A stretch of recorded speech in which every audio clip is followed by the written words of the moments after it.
Alright guys, welcome back to Guns and Gear Network. I wanted to bring you another product review today. Today we're going to be reviewing the 22 Crickett Rifle. These are youth rifles that have been around for quite a few years, and I think they're an excellent entry-level rifle. I remember when I was a kid, we always started out on 22 rifles, and they were always too big. So it was even hard to learn the fundamentals of shooting because of the rifle just being super big. So even your smaller rifles back then, 22 Marlins and stuff like that, were just real long and kind of unwielding for the smaller children. So what we've done here, they did with this one, is made it all small. Now what you see in the background is my rifle, and I put it up for a reason, and I'll go into that in a little while here. But we kind of did a father-son style rifles, and there's a couple other videos. If you'll go back and look through my videos, you'll see a review of the one in the back, which is mine. That's a Savage Model 10, and then you'll also find a video about our project, father and son project we did on this camouflage job you're seeing here on these stocks. But they're basically identical. I kind of set them up that way. Just my son likes having a rifle or whatever like his dad, and so I thought it worked out pretty neat. I thought they turned out really well. But a little bit about this rifle.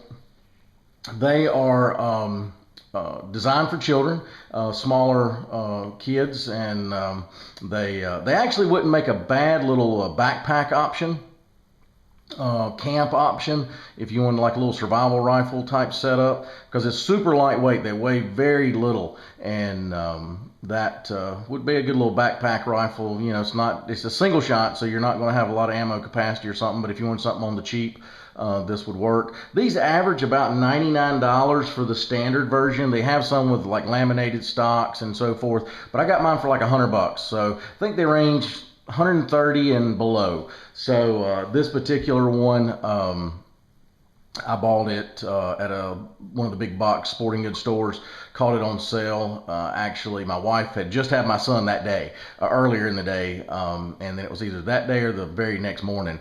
I was on the way back to the hospital and stopped by there, and they had this on sale, and like I said, I think I picked it up for $90 plus taxes, or right around $100 when I got finished with it. But it was kind of just to celebrate my son's birth and so forth, and he's now 6. So, but what I've done here with this one, I put a bipod on it. This is the Blackhawk bipod, and the reason I put a bipod on it, yes, it matches my rifle, but really for children learning bench to shoot on a bench is the easiest way, and a bipod keeps them from having to hold it at all on that front side. So this kind of gives it a place to rest and makes it easier for them to learn some of the fundamentals. I put this scope on it, which is a BSA scope. I don't know the particular model. I actually picked this up. I was going to throw it on a little 22 AR, a 1522 I had just for like squirrel hunting and that sort of thing. But it's a mil-dot scope, and this has locking turrets. You lift it up and make your adjustments, and then you can push it down and lock it, and it is a mil-dot scope. So it actually matches mine. Mine's my mil-dot style scope. These are the rings that came with the scope, and this right here is an EGW, which is Evolution Gunworks base, and this right here is a Picatinny style base, and it was super easy to put on. You actually have to take your rear sight off, and then there's 2 screws here where it's been drilled and tapped from the factory for mounting optics, and you just take those out and then replace it with the 2 screws up here, and that's really nice. I like Evolution Gunworks. Because I put this scope on it, I went ahead, and it normally comes with a front bladed type sight. I went ahead and just took that off. It's got a little Allen screw, so I took it off, so it gives it kind of a clean look, more of a big boy rifle, if you will, that looks more like it's designed for a scope. And then on the back side here, right here, you'll have a peep sight that's got adjustments. Now guys, this right here is a single shot, and it is a single feed, and I'll show you how this works. It does not, when you manipulate the bolt, it does not engage the sear or anything. So what you have to do is you pull this back, you load your one round in, you close it, and then you take this plunger here and you pull it back to cock the rifle. It does not have a safety. So there's no other safeties to disengage. Once you get it to this stage, it is ready to fire. This trigger here is pretty much a single stage trigger. It really has no take up whatsoever, and then it will release. And I'm going to dry fire this. I don't like dry firing 22s, but I will do it one time on camera here. What I just took up is not really a take up in my opinion, because if once you put your finger on it, you'll feel pressure. There is no slack, and then it just releases. I've not checked this. I've checked on the internet, and they seem to be around the 5 or 6 pound mark, but it's a pretty crisp break, believe it or not, for such a inexpensive rifle. What I did also, there's a couple of videos about disassembling this rifle, and I took it apart, and I don't advocate trigger jobs for just anybody. I've been messing with rifles and firearms for a long time, and because you can really change some, if you change the face of it, you can change the poundage and stuff, not safe. But what I did was I just cleaned it up. I just smoothed it up so the surfaces were very smooth, and I just polished them is basically what I did. I took no material away. The only thing I did was polish it, and I made it a little more crisp. It was really okay from the factory anyway, considering the price range this comes in. You'll notice that is a stock pack. When I got my stock pack, which is this matches mine, this one had a little flaw in it, and when I called the manufacturer, they said, well, hey, just keep that one. We're not, since it's defective, I took a picture of it, and we'll send you out another one. And so I had this one, and extra, so it does fit. This is a full-size pack, and it does fit on this rifle. It's a little big. You can tell it doesn't really, it's not really designed for that rifle, but it does fit it. And yeah, guys, that's the rifle there. One thing I will tell you about on this rifle, and all rifles, if you're, or any firearm, especially when you're letting young children fire one, all rifles in the receiver area, especially bolt actions, there's one on mine, and I'll show it to you here in a second. There's always a vent hole here to release pressure once the round is fired. There's a video, or at least some pictures floating around the internet, of a young child that had that damaged his thumb really bad.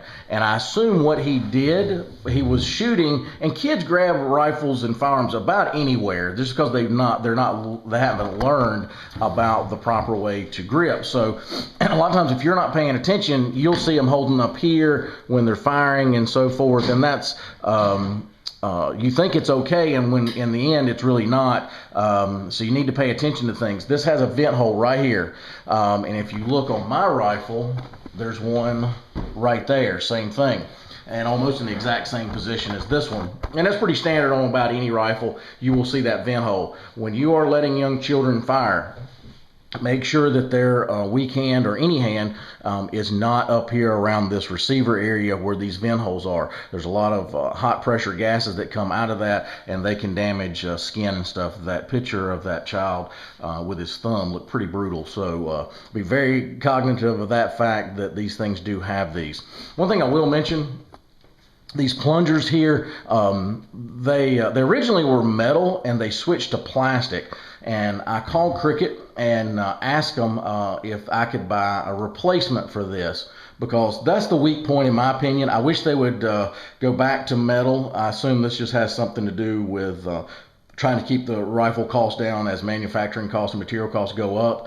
They're just trying to keep it in a certain price point. I would rather pay, I don't know what this would cost extra in metal, but whatever it is, I would want to pay it. This is plastic, and if you see, it's basically the same design but plastic.